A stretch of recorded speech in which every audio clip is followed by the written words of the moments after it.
नमस्कार, मैं राजीव कुमार विजन बिहार से। देखिए, ऐसे ही नहीं पब्लिक कहती है कि नेता किसी का नहीं है। नीतीश कुमार के बहुत ही करीबी और उनके पार्टी से जो कि राष्ट्रीय अध्यक्ष भी रह चुके हैं, आरपी सिंह, उनके गृह जिला के भी हैं, अस्थामा थाना में उनका घर पड़ता है। आप सब ये नाम जानते ही होंगे।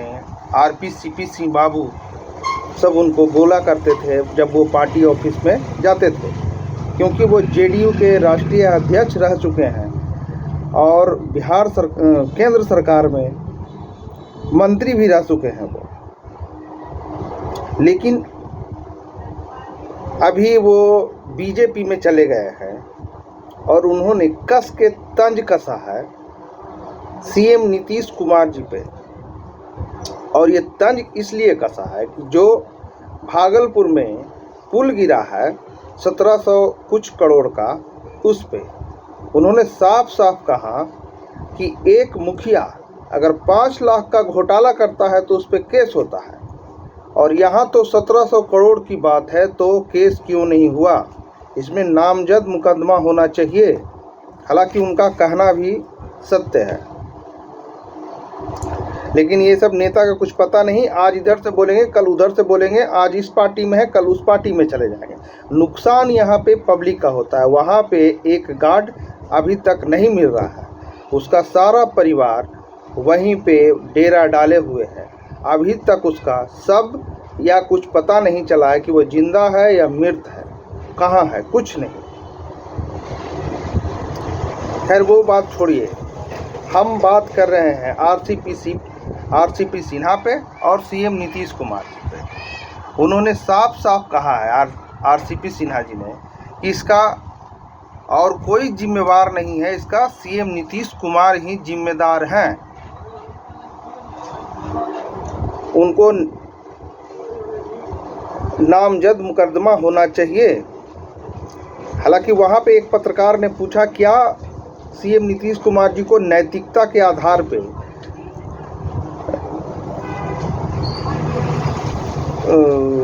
इस्तीफा दे देना चाहिए, तो फिर उन्होंने कहा कि नैतिकता अब बचा कहाँ है जी।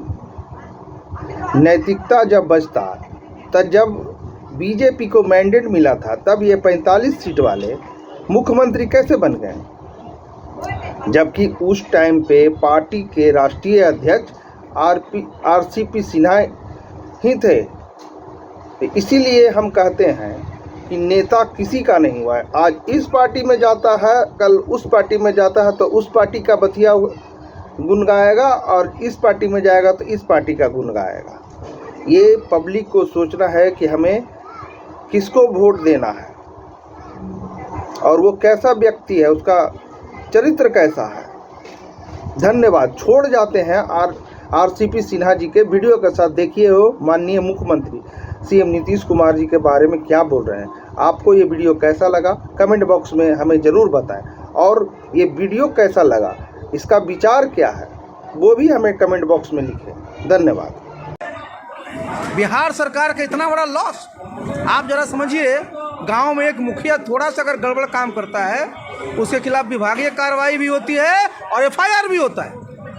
तो जहां 5 लाख का गड़बड़ी करेगा तो आप तो एफआईआर करिएगा, और 1700 करोड़ का पुल गिर जाएगा तो क्या नहीं करिएगा एफआईआर करके कार्रवाई करनी पड़ेगी। और इसके लिए जिम्मेवार कोई दूसरा नहीं है, सीधे सीधे बिहार के मुख्यमंत्री जिम्मेवार हैं। क्या लगता है कि नैतिकता पर इस्तीफा देना चाहिए? नीतीश बाबू और नैतिकता बची कहाँ जी? नीतीश बाबू में नैतिकता बच गई क्या? अगर नैतिकता बचती तो 2020 में बिहार की जनता ने उनको जनादेश किस लिए दिया था? भारतीय जनता पार्टी के साथ काम करने का। और क्या किए? किसकी गोद में जाके बैठ गए? तो नीतीश बाबू और नैतिकता, ये नीतीश बाबू तब तक उनमें नैतिकता थी जब वो केंद्र में मंत्री हुआ करते थे, याद करिए, तब उसमें नैतिकता की बात करते थे। आज नैतिकता और नीतीश बाबू उनके मुंह से शोभा नहीं देता। बिहार सरकार का इतना बड़ा लॉस आप जरा समझिए। गांव में एक मुखिया थोड़ा सा अगर गड़बड़ काम करता है, उसके खिलाफ विभागीय कार्रवाई भी होती है और एफआईआर भी होता है। तो जहाँ 5 लाख का गड़बड़ी करेगा तो आप तो FIR करिएगा, और 1700 करोड़ का पुल गिर जाएगा तो क्या नहीं करिएगा FIR करके कार्रवाई करनी पड़ेगी। और इसके लिए जिम्मेवार कोई दूसरा नहीं है, सीधे सीधे बिहार के मुख्यमंत्री जिम्मेवार हैं। क्या लगता है कि नैतिकता पर इस्तीफा देना चाहिए? नीतीश बाबू और नैतिकता बची कहाँ जी? नीतीश बाबू में नैतिकता बच गई क्या? अगर नैतिकता बचती तो 2020 में बिहार की जनता ने उनको जनादेश किस लिए दिया था? भारतीय जनता पार्टी के साथ काम करने का। और क्या किए? किसकी गोद में जाके बैठ गए? तो नीतीश बाबू और नैतिकता, ये नीतीश बाबू तब तक उनमें नैतिकता थी जब वो केंद्र में मंत्री हुआ करते थे, याद करिए, तब उसमें नैतिकता की बात करते थे। आज नैतिकता और नीतीश बाबू उनके मुंह से शोभा नहीं देता। बिहार सरकार का इतना बड़ा लॉस, आप जरा समझिए।